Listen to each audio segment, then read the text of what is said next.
21장 말씀입니다. 마태복음 21장 말씀 6절로부터 11절까지의 말씀 봉독해 드리겠습니다.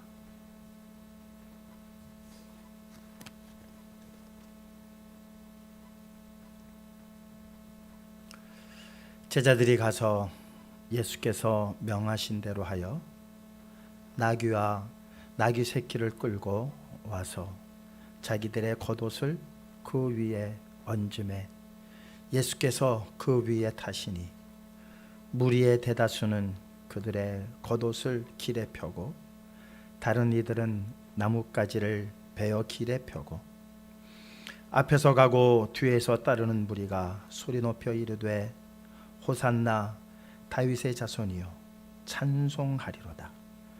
주의 이름으로 오시는 이여 가장 높은 곳에서 호산나 하더라. 예수께서 예루살렘에 들어가시니 온 성이 소동하여 이르되 이는 누구냐 하거늘 무리가 이르되 갈릴리 나사렛에서 나온 선지자 예수라 하니라. 아멘.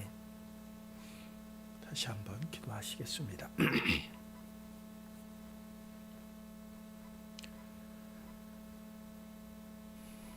우리를 위하여 이 땅에 오셔서 수많은 고난을 받으시고 십자가에 달려 돌아가시기 위하여 그 예루살렘 성에 입성하셨습니다. 아무것도 알지 못하는 이들이 그저 배부름에 주님을 맞이했습니다. 호산나 찬송을 올렸습니다. 그 함성이 오래가지 못했고 그 함성이 오히려 예수님을 저주하는 저주의 함성으로 바뀌고 말았습니다. 오늘 이 의미를 새기고자 합니다. 함께하여 주시옵소서. 다시 오실 주님을 기다리며 또한 등불 들고 맞이할 수 있는 슬기로운 다섯 처녀 모두가 되게 하여 주시옵소서. 장로님 구한 모든 기도의 내용 하나님 들으셨음을 믿사오니 낱낱이 이루어 주시옵시고 또한 아버지께 찬양 올려드린 이 찬양 하나님 흠양하시고 한없는 복의 복을 더하시며 한없는 은혜로 충만케만 하여 주시옵소서. 시종을 통하여 홀로 영광 받아 주시옵소서. 사랑 많으신 예수 그리스도의 이름으로 기도하옵나이다. 아멘.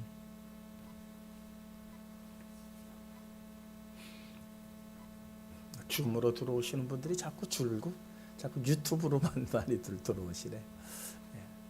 줌으로 좀 들어오셨으면 좋겠습니다. 그래도 얼굴을 좀 보면서 화면이지만 얼굴을 보면서 예배를 함께 드리는 것이 더 좋지 않을까 싶습니다.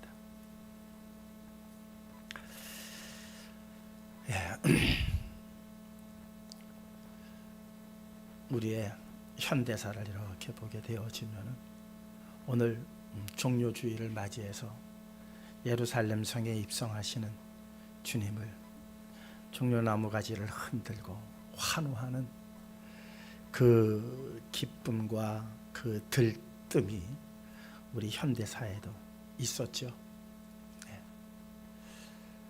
김인년이라고 하는 우리 1919년 3월 1일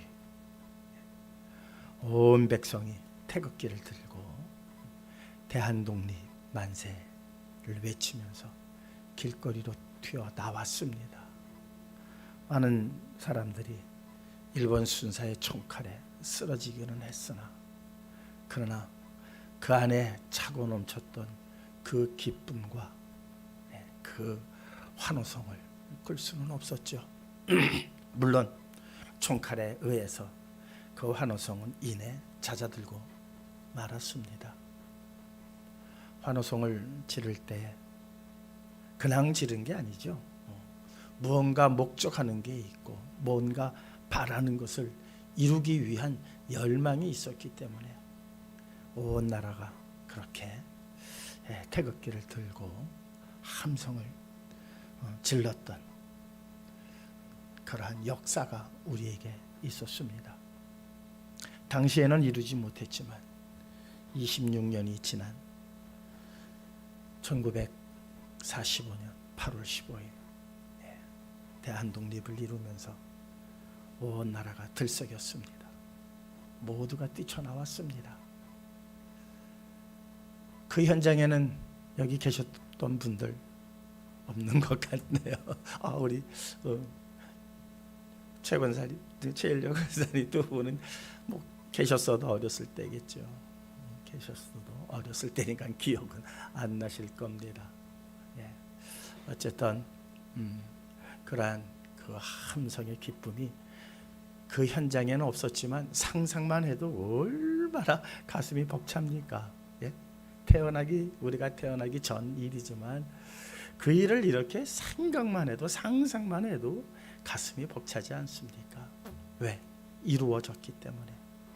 그런데 그 이루어지고 나서 얼마 가지 못해서 6.25 동란이 발생을 했고 또 군부가 들어서서 자유를 이렇게 압제하는 그러한 많은 그 어둠의 시간들을 보내면서 순간순간 걸기하며 학생들을 중심으로 해서 자유를 달라고 외쳤던 그 함성들이 우리 현대사에 빼곡하게 있습니다.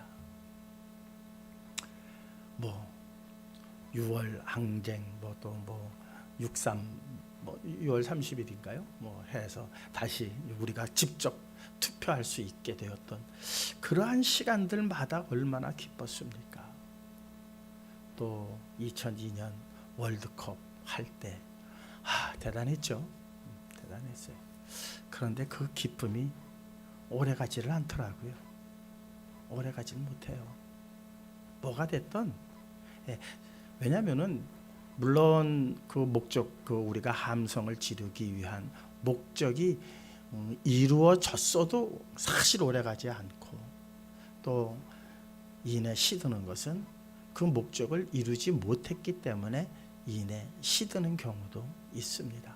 근데 목적을 이루었다 할지라도 또 갈등으로 그렇게 치닫는 이유는 함께 환호를 외치고 그렇게 만세를 불렀던 사람들의 그 목적들이 각기 달랐기 때문이에요.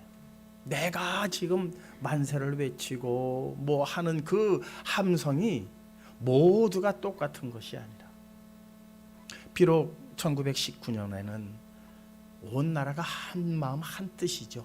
거기에는 이견이 있을 수가 없어요. 다만 그것을 그때 이루지 못했을 뿐이죠.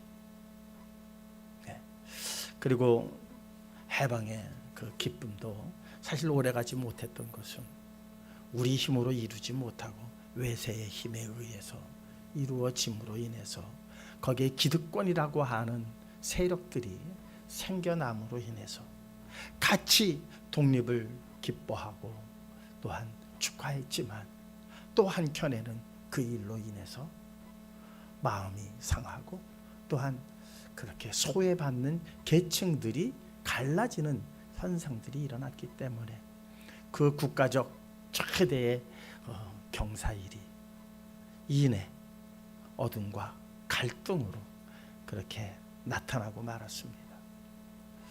5년 전 광화문에 함성이 있었습니다. 물론 찬성하는 사람도 있고 반대하는 사람도 있었습니다. 어쨌든 대다수의 국민의 그러한 함성이 있었습니다. 그러나 5년이 지난 이후 글쎄 그 함성 그렇게 마음에 뿌듯하고 한 사람들이 얼마나 될까요? 어느 한 정권을 얘기하고자 함이 아닙니다. 이것이 대한민국 역사의 흐름이라는 것을 오늘 말씀드리고 싶은 것입니다. 그리고 나서 대통령 선거를 치렀습니다. 좋아하는 사람이 있는가 하면은 싫어하는 사람이 있습니다. 도대체 이런 선거 왜 하는지 모르겠어요. 둘 다 생각하면은 절대로 대통령이 돼서는 안 될 사람 둘이 서가지고 서로 대통령이 되겠다고 해서 대통령이 돼서는, 제 생각이 아니라 상대 진영에서 생각하기에 저 사람은 대통령이 돼서는 안 될 사람, 이쪽에서도 저 사람은 대통령이 돼서 안 될 사람, 어쨌든 그러다 보니까 둘 다 대통령이 돼서는 안 될 사람, 그 중에 한 사람이 당선이 되는 이 비극, 무엇 때문일까? 무엇 때문일까? 좀 부족하더라도 내가 이 사람보다는 이면이 낫습니다. 내가 이 사람보다는 이걸 더 잘할 수 있습니다. 그것을 우리가 평가해서 그래, 이 사람이 조금 더 낫겠구나 하는 사람을 대통령으로 뽑아야 되는 것이, 그게 합당한 것 아닐까요? 그래도 이 사람보다야 이 사람이 좀 덜 나쁘지 않아, 이런 일로 대통령을 뽑았기 때문에 참 안타깝기가 그지없습니다. 정치 얘기를 하고자 함이 결코 아니라 우리의 그 순간순간 가슴 벅차게 밀려오는 그 환호와 환희와 그 기쁨이라고 하는 이것이 어떠한 근거를 가져야만이 지속될 수 있고 이 기쁨을 오래 누릴 수 있느냐라고 하는 문제를 우리가 오늘 종려주일에 엿보려고 합니다. 장로님 기도하셨습니다. 또한 오늘 우리 본문에도 있습니다. 얼마나 사람들이 기뻐했는지 모릅니다. 그런데 불과 며칠이 지나니까 그 환호가 무엇로 바뀌었습니까? 원망으로 바뀌었고 저주의 함성으로 바뀌고 말았습니다. 바라바를 놔주고 예수를 십자가에 못 박으라고 하는 이 저주의 음성으로 바뀌어버리고 말았습니다. 여기에 이유가 있어야 될 것 아닙니까? 왜 저들은 그렇게 처음에는 예수님께서 예루살렘 성에 들어오실 때 그렇게 좋아하다가 불과, 그것도 1년 2년 지나서도 아니라 불과 며칠 만에 왜 바뀌었을까? 그들의 환호와 그들의 함성에 그 밑자락에 깔린 그 사람들의 민심이라고 하는 것은 바로 어디서부터 시작되었느냐? 자기 욕망을 채우려 하는 것으로부터 시작되었기 때문입니다. 너희가 나를 따르는 것은 하나님의 이적과 기적을 보고 따르는 것이 아니라 무엇 때문에 따른다? 먹고 배부르기 때문에 너희들이 나를 따르는 것 아니냐? 그 당시에 실상이 그랬던 것 같아요. 많은 사람들이 굶주렸고 배고파했습니다. 그런데 예수님께서 등장하셔서 병든 자들을 고쳐주시고 안진뱅이가 일어나고 눈먼 자가 보게 되어지고, 그래서 막 따라갔는데 먹을 것 하나도 없는데 따라가기만 하니까 먹을 것을 막 나눠줘요. 먹을 것을 나눠줘요. 먹고 배부름으로 인해서 예수 그리스도를 따른다는 것. 오늘 교회들이 이 세상을 향해서 하는 일들이 이런 일들이라면 이것 또한 교회를 보고 기뻐하고 주님을 보고 기뻐했던 이 기쁨이 오래가지 못해서 원망과 저주로 바뀌지 말라는 법이 어디 있습니까? 물론 교회가 구제해야 합니다. 가난한 자를 도와야 합니다. 구제와 가난한 자를 돕는 일로 인해서 세상이 기뻐한다면 그 일이 중단되고 본질의 모습이 드러날 때에 저들은 2000년 전 예루살렘 성에 입성하셨 때에 그렇게 호산나 할렐루야 하며 외쳤던 그들의 마음은 이내 식어버리고 말 겁니다. 자기의 욕망이 채워지지 않을 때, 자기의 바람이 이루어지지 않을 때, 우리나라의 역사 가운데 수많은 함성이 있었고 수많은 외침이 있었지만 그러나 이내 갈등으로 바뀌어버렸고 이내 또한 다른 세력에 의해서 민심은 흉흉해졌던 기억을 우리는 지울 수가 없습니다. 그렇다면은 우리가 교회 안에서 기뻐해야 할 이유가 어디에 있는가? 이것이 분명해져야 주님 앞에서, 하나님 앞에서 이 기쁨을 영원토록 유지하고 우리 하나님께 영광 올려드릴 수 있지 않겠습니까? 네.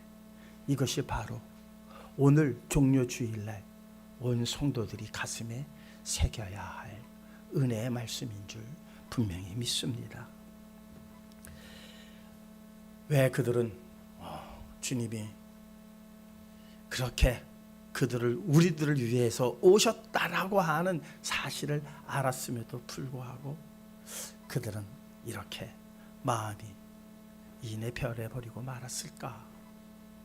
그들의 마음 변함이 우리와는 전혀 상관없는 그러한 일들일까? 이런 일들을 생각해 보면은 사실 요즘 우리 교회의 모든 일들을 보게 되어지면 그때나 지금이나 별반 다를 게 없다라는 생각을 부인할 수가 없습니다. 왜 이런 일들이 있는 걸까요? 예수님께서 제자들에게 말씀하셨습니다. 내가 고난을 받아야 된다. 그래요. 예수님께서 고난 받으시는 것을 즐거워하고 기뻐할 사람 누가 있겠습니까? 그렇죠? 예수님께서 십자가에 달려 돌아가실 것을 얘기하셨을 때에 그 의미와 그 내용의 깊이를 알고 감사합니다. 예수님 어서 돌아가십시오. 빨리 예루살렘에 올라가셔서 환난을 받으시고 십자가에 달려 죽으십시오. 이렇게 떠밀 수 있는 제자들이 누가 있겠습니까?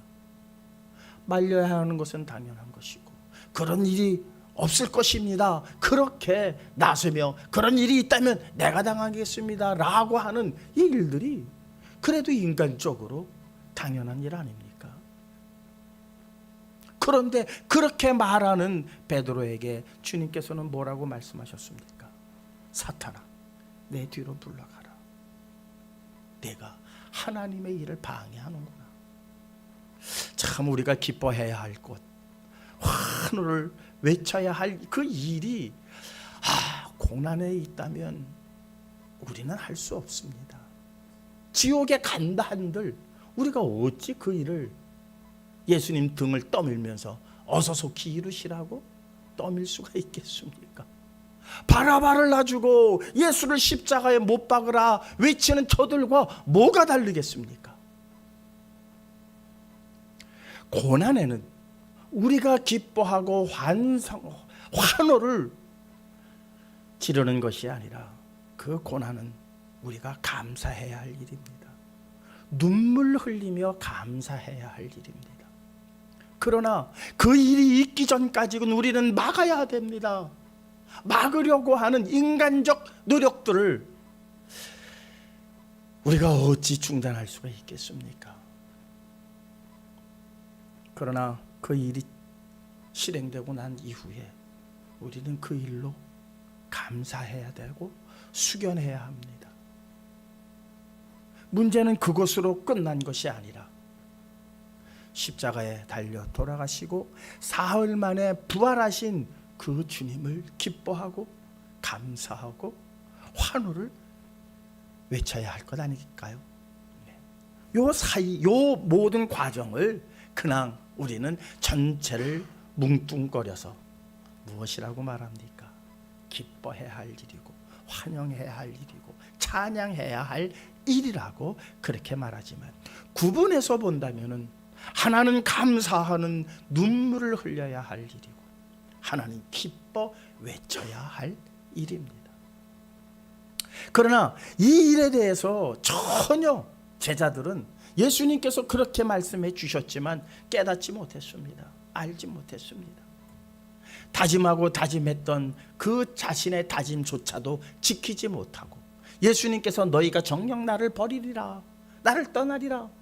베드로에게는 네가 나를 3번 부인하리라. 그 말씀에 대해서도 전혀 이해하지 못했습니다. 그리고 부활하셨습니다. 고난에 대한 이해가 없었고 고난에 대한 감사가 없었고 고난에 대한 눈물이 없었던 제자들, 부활하신 주님을 그저 기뻐할 수가 없었습니다. 우왕좌왕했습니다. 이게 뭐지?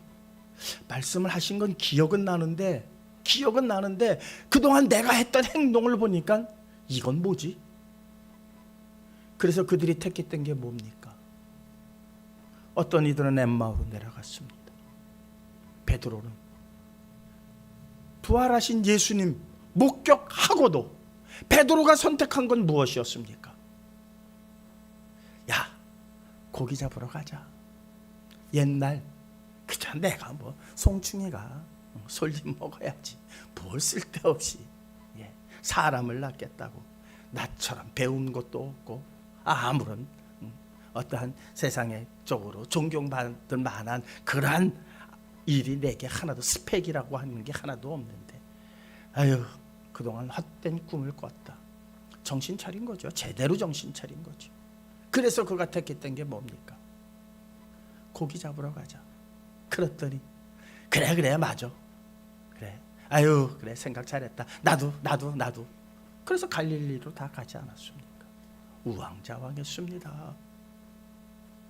부활하셨음에도 불구하고 우왕좌왕했습니다. 주님께서 다시 찾아오셨습니다. 그리고 그들과 대화를 나누셨고 승천하셨습니다.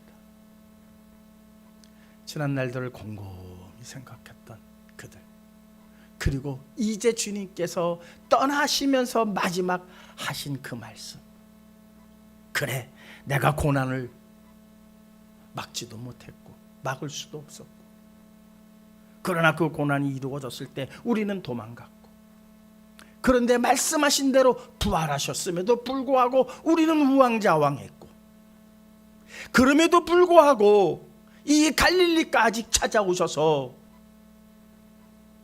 내가 나를 사랑하느냐 내가 나를 사랑하느냐 그러면서 내 양을 먹이도록 하라 내 양을 치도록 하라 당부하신 그 주님의 사랑 앞에 이들은 무릎을 꿇지 않을 수가 없었죠.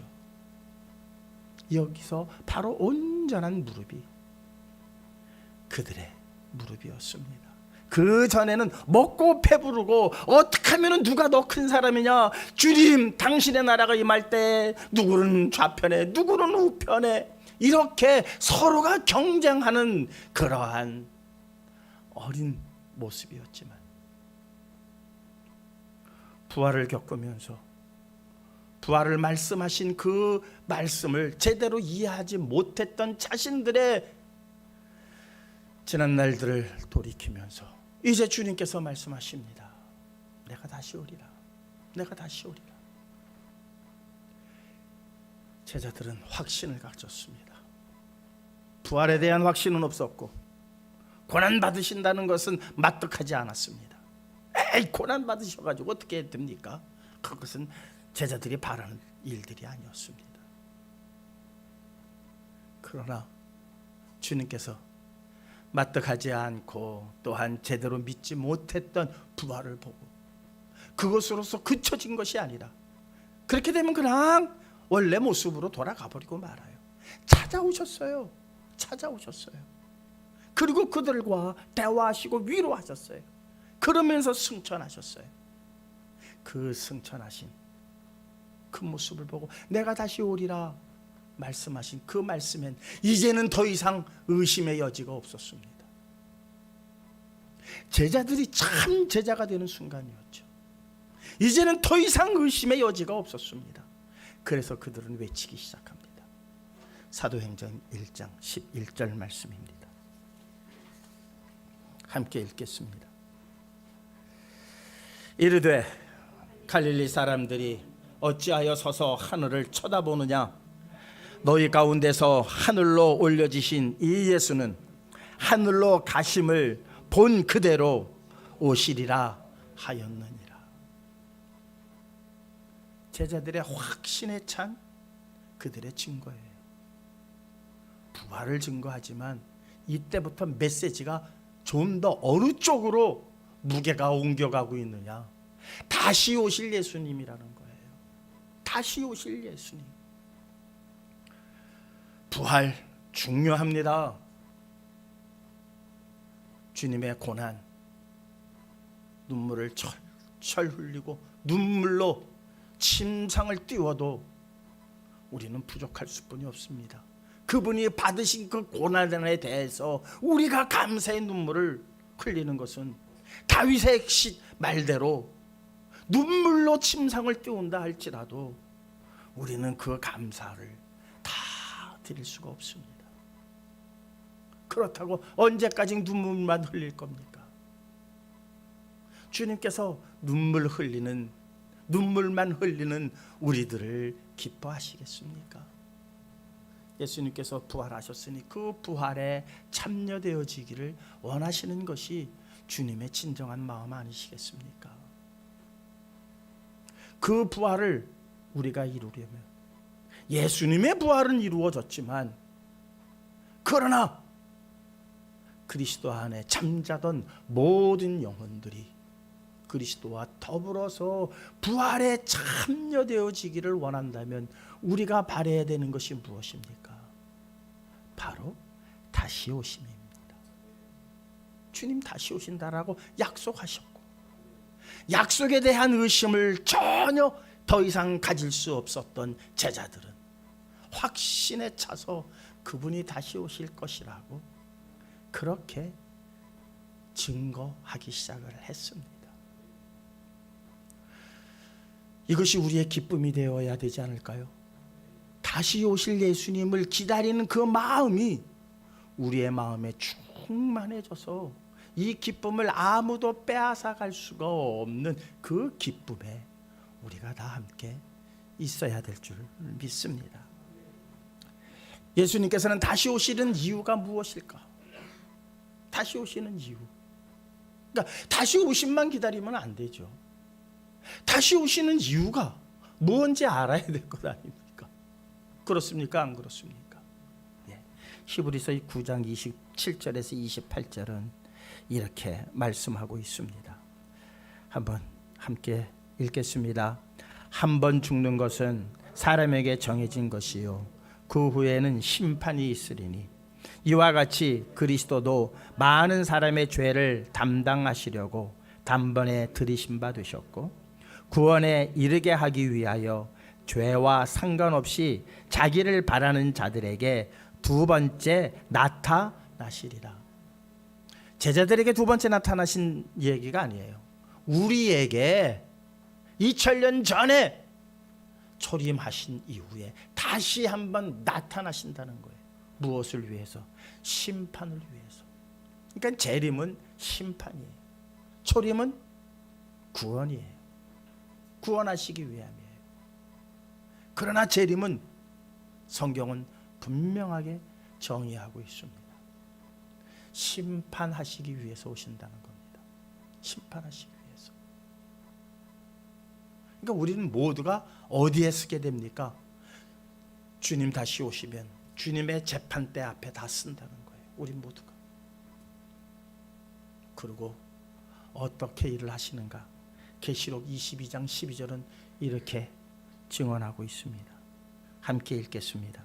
보라 내가 속히 오리니 내가 줄 상이 내게 있어 각 사람에게 그가 행한 대로 갚아 주리라. 행한 대로 갚아 주시겠다는 겁니다. 여기에 우리가 재림을 기다려야 하는 이유가 담겨져 있다는 거예요. 행한 대로 갚아 주신다는 거예요. 그러니까 내가 행한 대로 갚음을 주님께서 갚아 주시는데 상급이냐 영벌이냐에 따라서 기뻐하는 사람이 있을 것이고 애통하는 사람이 있을 거라는 거예요. 달라지는 것이죠. 그러니까 재림은 전 세계가 기뻐할 일이 아니에요. 전 세계가 기뻐해야 했어야 할 일은 어느 때였습니까? 초림이었습니다. 왜? 구원하시기 위하여 오셨으니까. 율법으로는 구원받을 자가 없기 때문에 율법 외에 또 다른 한 의를 나타내신 예수 그리스도가 바로 초림이거든요. 그를 믿기만 하면 구원함이 이를 터인즉 초림은 온 세계가 환영하고 온 세계가 기뻐해야 할 일이었습니다. 그리고 오셔서 그가 받으신 고난, 감사의 눈물을 철철 흘려야 했어야 일이었습니다. 그리고 그의 부활하심, 얼마나 정말 감사해야 할 일 아닙니까? 그런데 대부분 실패했죠. 많은 사람들이 실패했습니다. 고난은 마땅히 여기지 아니하였고, 부활은 아유 있을 수 없는 일이라고 고개를 절레절레 흔들었습니다. 부활을 수차례 얘기했습니다.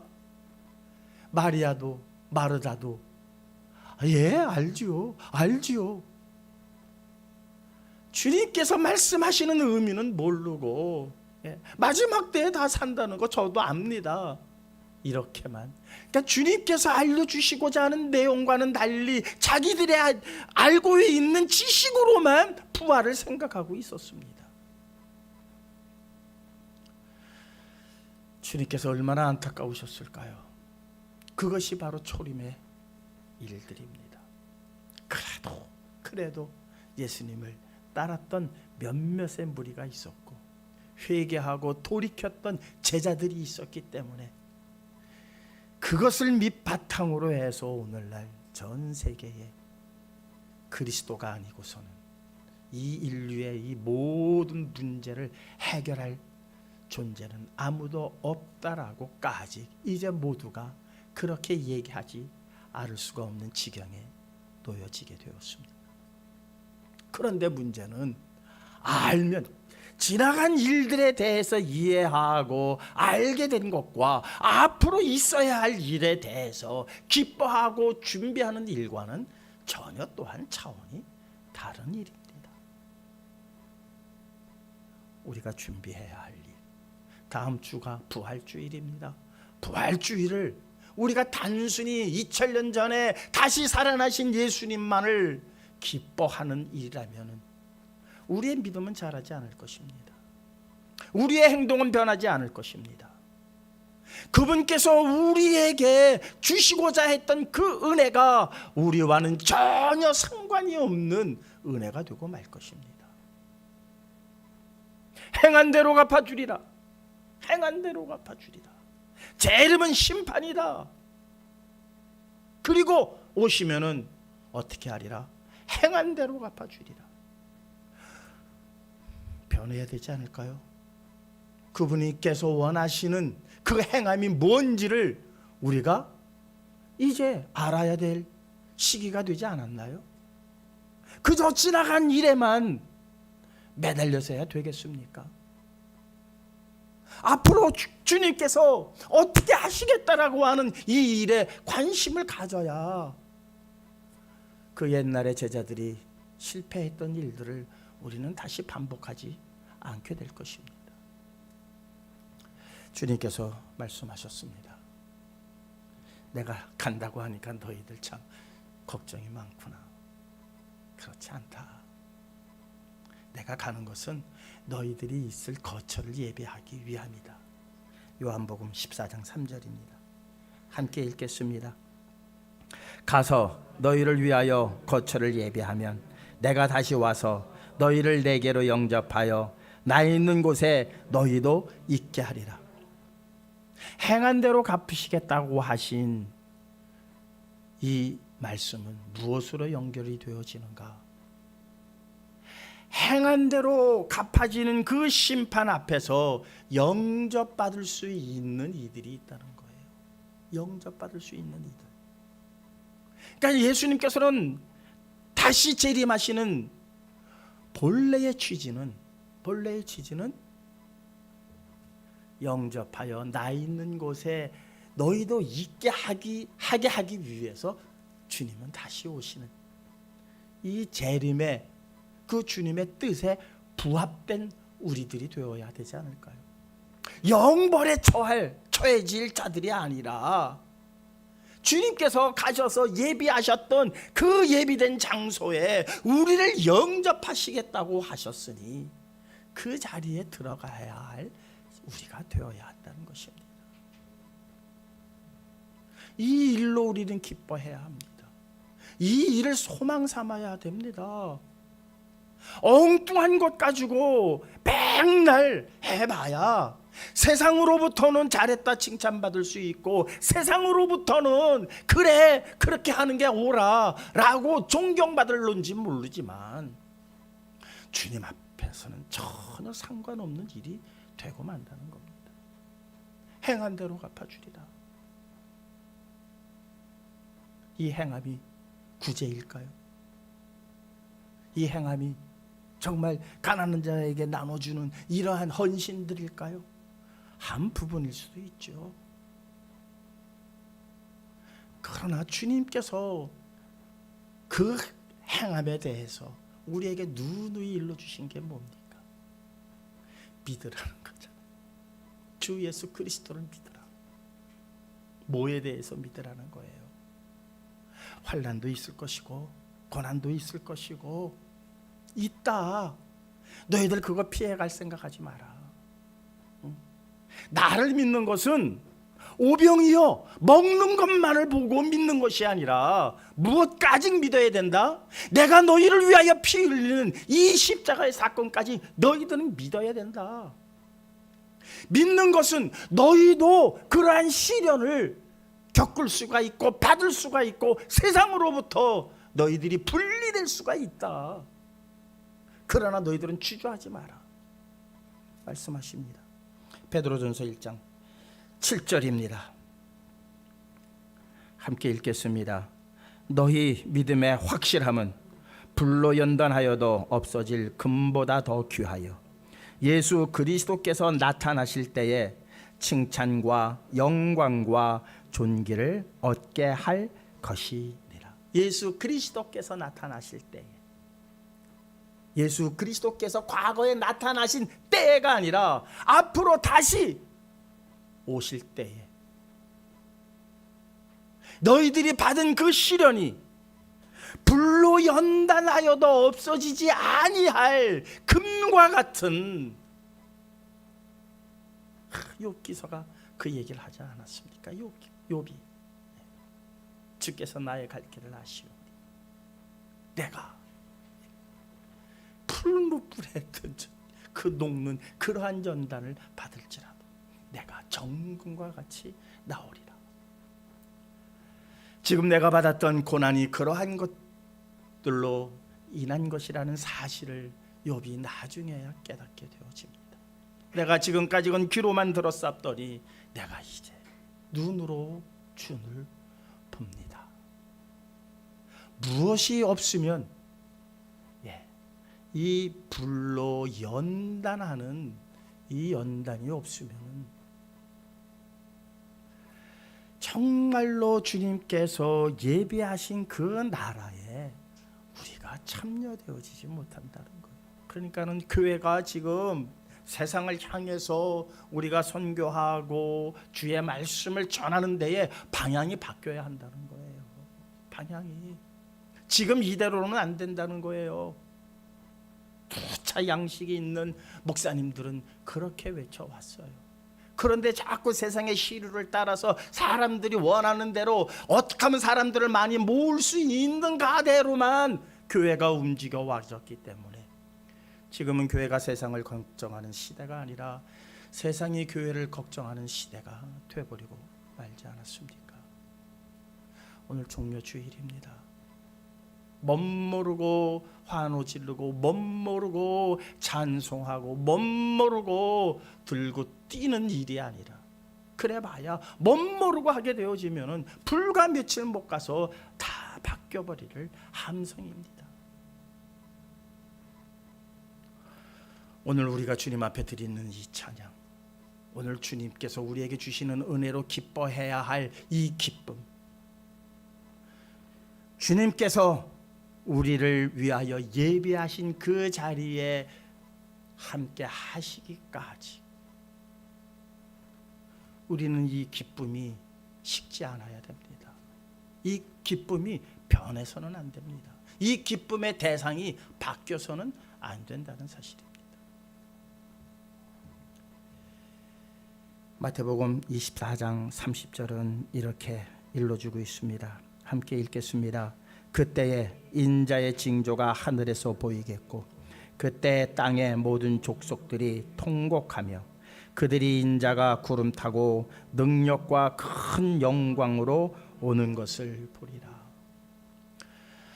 앞서 말씀드렸던 이들은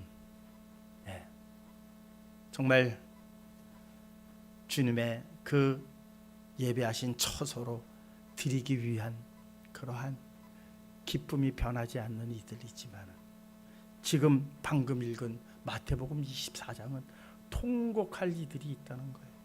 통곡할 이들. 여러분, 누가 통곡하겠습니까? 누가? 태어나면서부터 나는 예수님하고는 상관없어. 나는 예수님하고 상관없어. 그냥 나는 내가 신이야. 나 좋은 일만 있으면 돼.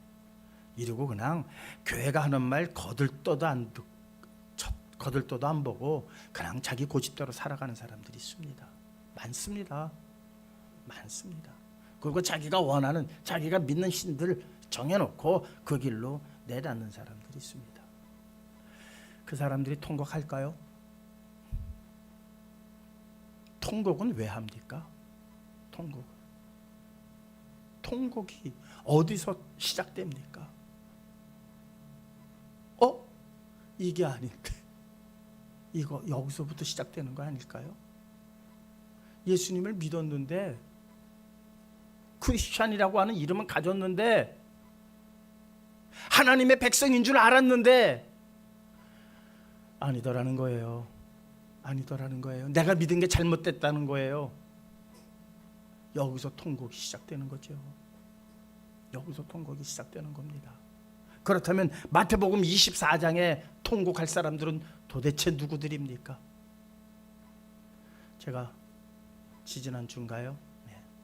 그 전주인가요? 지지리 복 없는 사람들이 있다 그랬죠. 지지리 복 없는 사람들 누구였습니까? 2000년 전에 예수님 주변에 함께 있었던 사람들, 지지리 복 없는 사람들이. 영접만 했으면 그 놀라운 복을 다 받을 텐데. 실제시지 않습니까? 성막의 실제예요. 성막에 유대인들이 그렇게 바라고 원했던 그 성막, 그렇게 소중히 여겼던 성막, 언약궤, 이 언약궤의 실제이신 주님께서 오셨잖아요. 얼마나 이스라엘 사람들이 그것을 소중히 여겼습니까? 얼마나 그것을 지키려고 노력했습니까? 그 실제 되신 분이 오셨는데 그분을 배척했습니다. 다른 사람들은 보지도 못했고 만나지도 못했기 때문에 그거 뭐 지지리 복 없다라고 말하지 없죠. 말할 수가 없죠. 그들이야말로 지지리 복 없는 사람들이죠.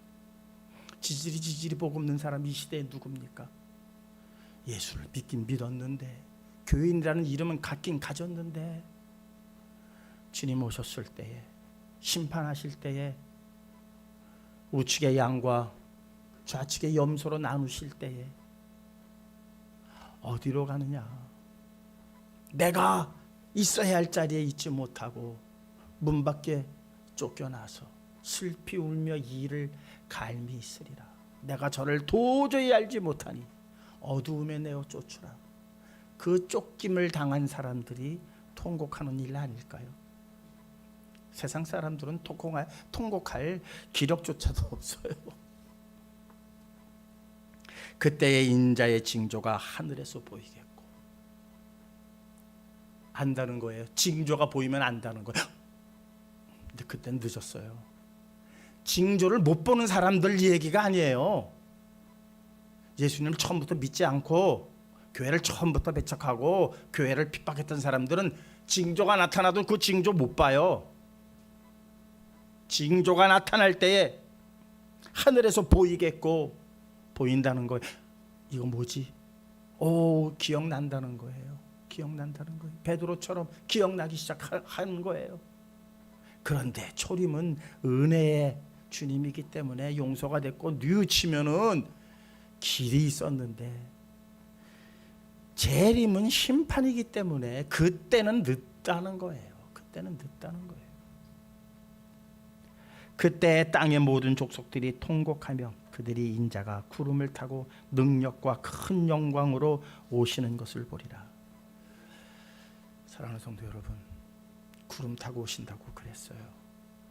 그랬더니 저 어렸을 때만 해도 워낙 저는 기독교 집안에서 자랐기 때문에 이렇게 다 부모님 세대들이 다 교회 다니시고 다 그러신 분들이 다 기독교 문화에선 저는 자랐어요.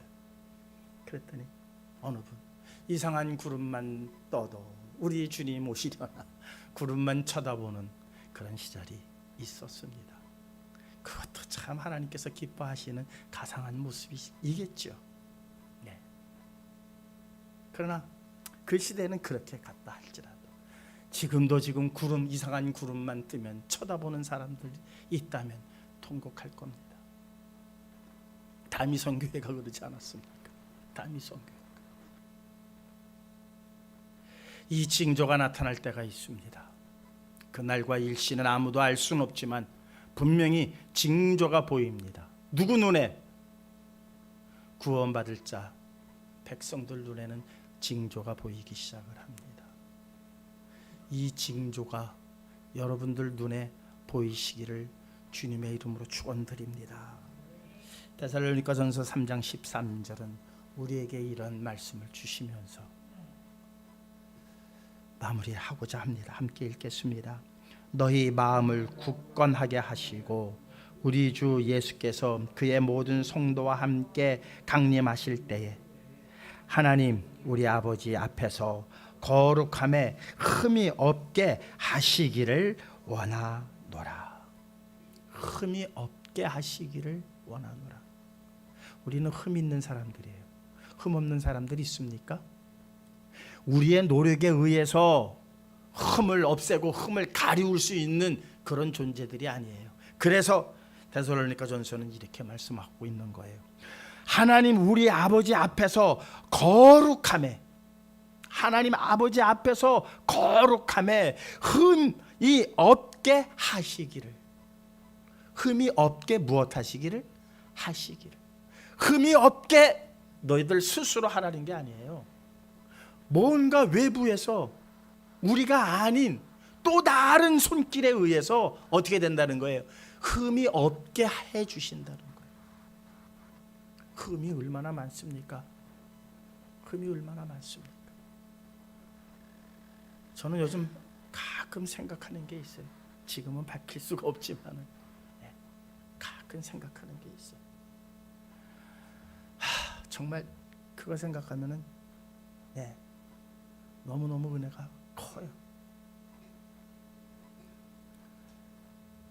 이렇게 이렇게 흠이 많은 나를 흠이 없게 하시는 것은 내가 노력해서 된 게 아니라는 거예요. 흠이 없게 하시는 그 손길이 있었다는 거예요. 너희 마음을 굳건하게 하시고, 굳건하게 하라가 아니죠. 너희 마음을 굳건하게 하라, 굳건하게 하시고 해주시겠다는 거예요. 굳건하게 해주시겠다는 거예요. 우리 주 예수께서 그의 모든 성도와 함께 강림하실 때에, 예수 안에 죽은 자들, 잠자는 자들이 함께 재림할 때에 하나님 우리 아버지 앞에서 거룩함에 흠이 없게 하시기를 원하노라.